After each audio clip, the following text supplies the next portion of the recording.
Hello students, welcome to my YouTube channel. I hope you all are doing well.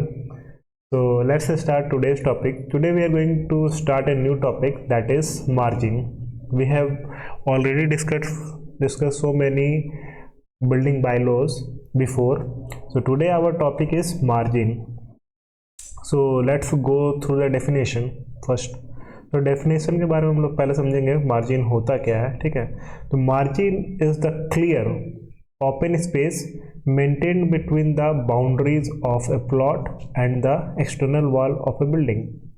इसका मतलब क्या हो गया कि अगर आप कोई प्लॉट खरीदे हैं, ठीक है, कोई प्लॉट है आपके पास, उसके बाद आप वहाँ पे कुछ बिल्ड किए, तो ये जो ओपन स्पेस है इसी को हम लोग क्या बोलते हैं, मार्जिन। ये जो ओपन स्पेस है between the plot boundary and the external wall of A building, तो ये आपका एक्सटर्नल वॉल हो गया,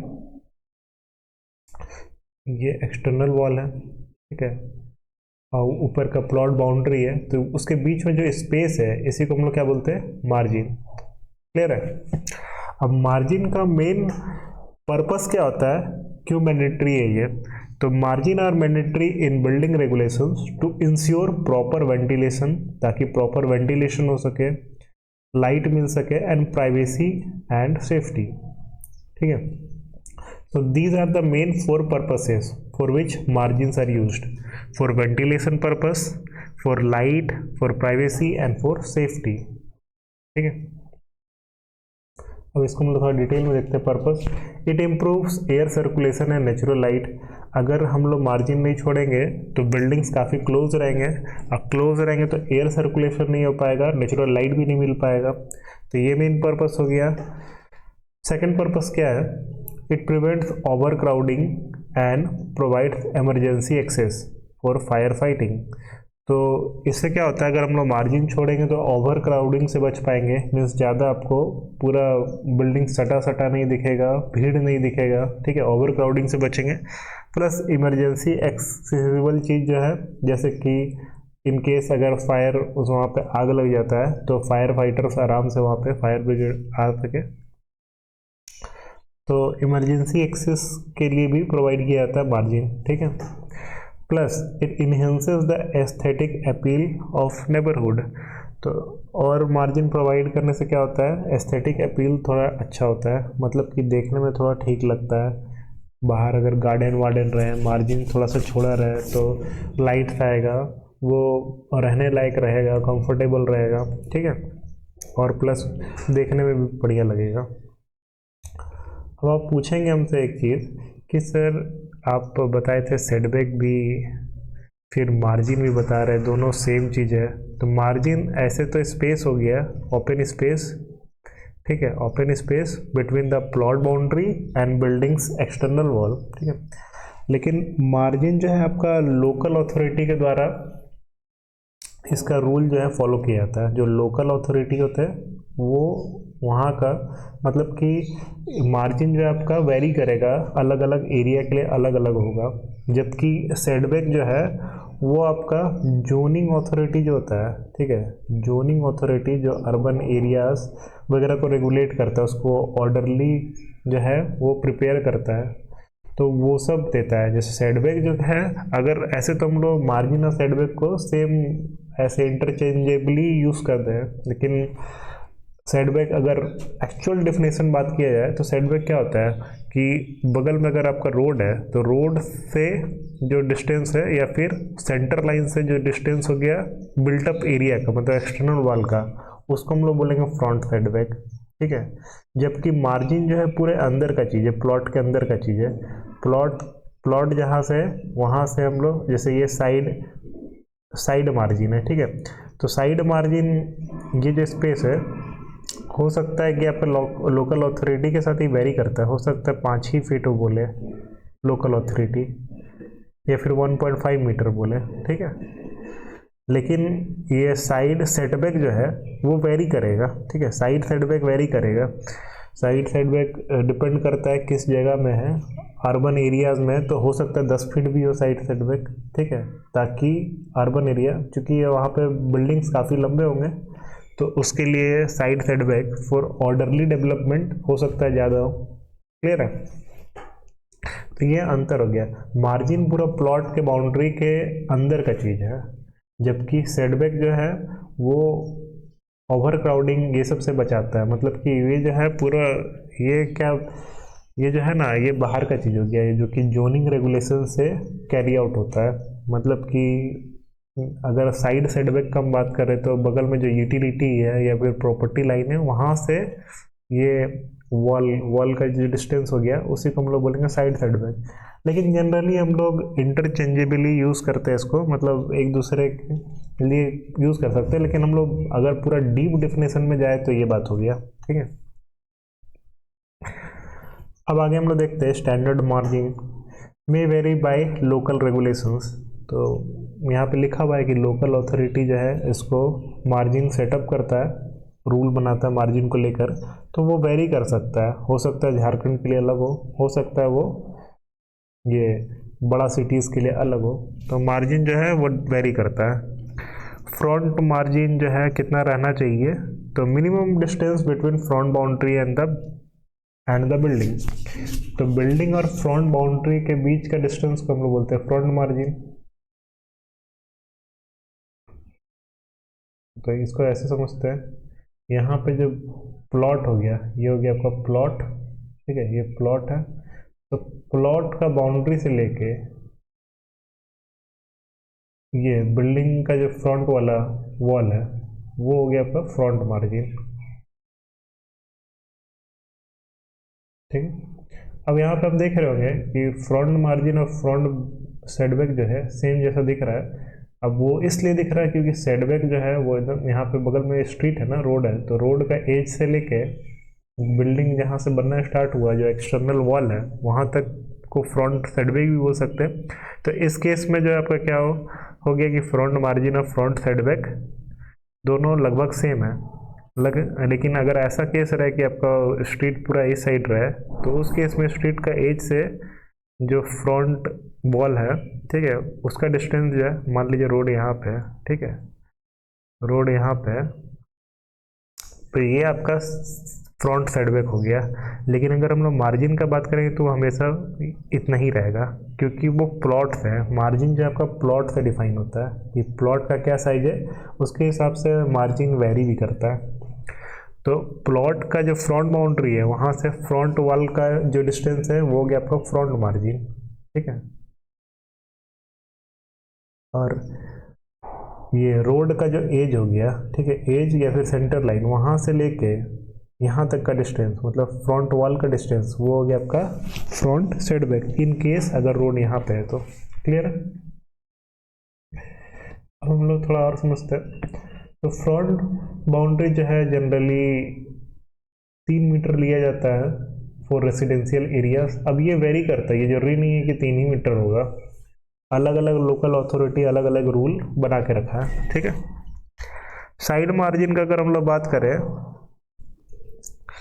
तो it is the space on either side of the building. तो ये जो साइड सेटबैक से हम लोग दिख रहा है तो ये आपका ये जो स्पेस है वो क्या हो गया साइड मार्जिन। अब साइड मार्जिन जो है ये सब कितना होना चाहिए ये आपका लोकल अथॉरिटी प्रोवाइड करता है, लेकिन साइड सेटबैक जो है ये आपका जोनिंग अथॉरिटी प्रोवाइड करता है, जोनिंग अथॉरिटी, ठीक है, जो अर्बन डेवलपमेंट के लिए होता है। अब साइड सेटबैक जो है space on either side of the building, example दे दिया 1.5 metre or more depending on plot size. तो एक 1.5 मीटर हो सकता है या फिर उससे ज़्यादा भी हो सकता है, डिपेंड करता है कि आपका प्लॉट का साइज कितना है, ठीक है। रियर मार्जिन का बात करें तो space on back of the building means ये जो है ये हो गया आपका rear margin.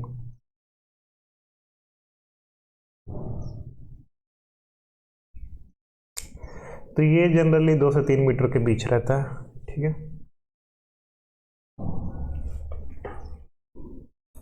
Prohibited activities in margin, क्या क्या प्रोहिबिटेड है मीन्स जो कि मार्जिन में हम लोग को नहीं करना है वो क्या क्या है। No permanent construction like room और वॉल्स। अब परमानेंट कंस्ट्रक्शन हम लोग मार्जिन में नहीं कर सकते हैं, ठीक है। परमानेंट कंस्ट्रक्शन मतलब ना रूम बना सकते हैं ना वॉल्स वगैरह बना सकते हैं, जो परमानेंट चीज़ है उसको नहीं बनाना है। टेम्पोरी और यूटिलिटी स्ट्रक्चर बना सकते हैं, जैसे शेड बना सकते हैं आप, मार्जिन में शेड बना सकते हैं, ठीक है। वाटर टैंक रख सकते हैं, बना सकते हैं, ठीक है। May be allowed under specific conditions, it may be allowed कि वाटर टैंक आप बना लें, ठीक है। So these are the temporary or utility structures you can make on margins, but you don't have to make permanent constructions like room or wall. Okay, so I hope you like the lecture. Today the lecture was very short, as no, some more lectures, some more things are there, so let's go through this. The next topic is maximum built up area. So let's go through this. Maximum built up area क्या होगा, जैसे आपका plot का जो भी boundary है वहाँ से आप कितना मार्जिन लिए, ठीक है। जैसे यहाँ पे आप साइड मार्जिन लिए, क्लियर है, ये आपका फ्रंट मार्जिन था, यहाँ तक फ्रंट मार्जिन है, ये आपका रियर मार्जिन है। तो पूरा मार्जिन लेने के बाद जो एरिया में लीगली आप बना सकते हैं घर, ठीक है, जो एरिया में लीगली आप घर बना सकते हैं उसी को क्या बोलते हैं, मैक्सिमम बिल्टअप एरिया, ठीक है। जिस एरिया में लीगली घर बनाया जा सकता है उसको क्या बोलते हैं, मैक्सिमम बिल्टअप एरिया, मतलब मैक्सिमम जितना आप बना सकते हैं, क्लियर। अब इसका मेन पर्पस क्या है, it keeps open space for greenery and drainage. तो ड्रेनेज और ग्रीनरी के लिए क्या करता है, प्रॉपर स्पेस प्रोवाइड करता है। Regulates building density for a better environment, ठीक है। प्लस रेगुलेट करता है बिल्डिंग डेंसिटी को, बिल्डिंग का डेंसिटी ज़्यादा नहीं होना चाहिए, मतलब ज़्यादा डेंसिटी उसी मतलब कि ज़्यादा बिल्डिंग्स नहीं बनना चाहिए सेम एरिया पे, और इन्वायरमेंट बेटर रहे उस पर, ये कि उसका ये मेन पर्पस हो गया, क्लियर। तो इसको, इस लाइन को अच्छे से समझिए, ठीक है। बिल्डिंग डेंसिटी मतलब मान लीजिए एक हम एरिया ले लिए, कुछ एरिया है, अब यहाँ पे अगर इस एरिया में टोटल 3 बिल्डिंग है, ठीक है, और इसी एरिया में 2 बिल्डिंग्स हैं, ठीक है, तो उस केस में बिल्डिंग डेंसिटी किसका ज़्यादा हो गया, यहाँ का ज़्यादा हो गया, क्योंकि यहाँ पे ज़्यादा बिल्डिंग्स है सेम एरिया पे, ठीक है, दोनों सेम एरिया है, दोनों का एरिया सेम है, तो यहाँ पे बिल्डिंग डेंसिटी ज़्यादा हो गया, यहाँ पे बिल्डिंग डेंसिटी कम हो गया। तो चूंकि हम लोग मार्जिन देंगे तो बिल्डिंग कम बनेंगे, बिल्डिंग कम बनेंगे तो जो आपका बिल्डिंग डेंसिटी है वो कम रहेगा, जिसके कारण एनवायरनमेंट जो है ज़्यादा अच्छा रहेगा, ठीक है। Now our next topic is building bylaws. तो maximum built up area in is a percentage of total of the total plot, okay। Building bylaws क्या कहता है कि मैक्सिमम बिल्ट अप एरिया जो है is a percentage of the total plot. तो वो क्या हो गया, एक परसेंटेज हो गया टोटल प्लॉट का, मतलब दिया गया कि रेसिडेंशियल प्लॉट जो है आपका 60 से 75% के बीच होना चाहिए। मतलब कि प्लॉट एरिया जितना है, प्लॉट एरिया को 100% मान लिए, तो जितना में हम लोग ये बना रहे हैं, बिल्डिंग बना रहे हैं, वो हो गया आपका मैक्सिमम बिल्टअप एरिया। तो रेसिडेंशियल प्लॉट के लिए 60 से 75% हो गया maximum built up area.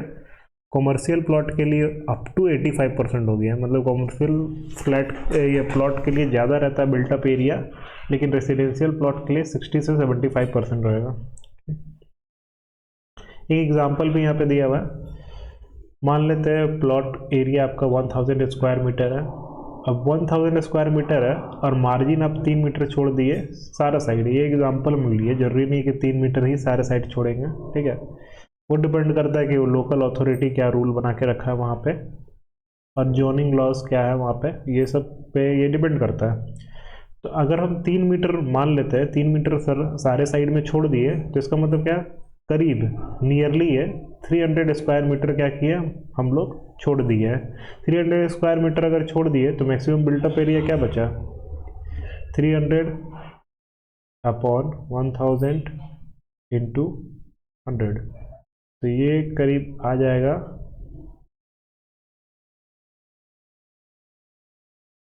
60 sorry built up area 700 बचा ना, तो 700 अपॉन 1000 इंटू 100, तो ये क्या हो गया, टोटल 70% हो गया। 70% एरिया में आप क्या कर सकते हैं, बना सकते हैं बिल्डिंग, ठीक है, क्लियर है। So you can build on the remaining 700 square meter after considering margins.